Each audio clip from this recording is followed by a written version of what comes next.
يوم في حياة عندها 20 سنة. كان عندي مهمة محددة النهاردة في اليوم، وهو قصاد باب الشقة وقدام باب الشقة المدخل بتاع البيت عموما.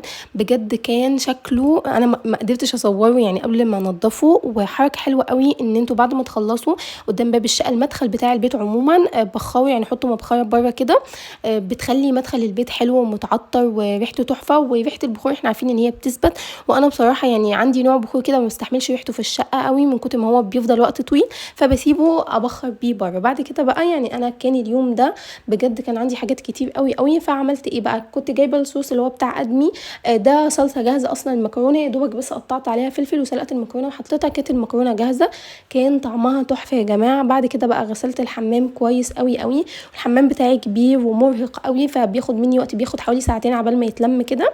بعد كده بقى لبست وقلت هنزل علشان اودي بنتي الكيدز اريا، وكمان علشان كنت عايزه اشتري حاجتين. كنت عايزه اشتري شاور علشان خلص، يعني الشاور كل الشاور اللي عندي فجاه خلص. وبعد كده قلت هودي بنتي كمان الكيدز اريا، وديتها الاول الكيدز اريا وبعد كده رحت المول ده. انا عاده بروح على طول بشتري منه كل حاجه، بيكون موجود فيه كل حاجه. فكنت عايزه اشتري غسول وكنت عايزه اشتري شاور. اشتريت الغسول ده بتاع بوب. الغسولات بتاعتهم بصراحه حلوه قوي قوي، وانا مجربه منهم قبل كده انواع كتير، بس هو المشكله في الباكج بتاعها بس ان هي بتبوظ، يعني مرتين 3 كده بتلاقي الباكج بتاعه الغسول باظت خالص. كنت باخد لكم تور بسيطه كده في المكان، هو مكان حلو قوي فيه كل حاجه.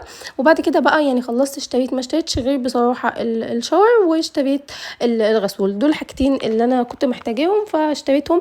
الشاور يا جماعه بتاع لوكس تحفه تحفه، انا مجرب منهم حوالي لحد دلوقتي 5 سنت، كلهم تحفه يا جماعه. وسعره رخيص قوي، يعني الشاور ده ب 78 جنيه، فسعره حلو قوي بالنسبه للكواليتي بتاعته. خلصت زي ما قلت لكم وطلعت على الكيدز اريا تاني، بس جبت لي حاجه مسكره كده اكلها واشربها، لانه انا بصراحه من الناس اللي بتهبط او من الامهات اللي بتهبط قوي من الكيدز اريا بجد، وبدوخ يعني ما اعرفش ليه، بس هي بتكون فرهده كتير قوي. فجبت هوهوز انا بحبه قوي، وجبت تويست، وبس كده. اشوفكم في فلوج جديد، باي باي.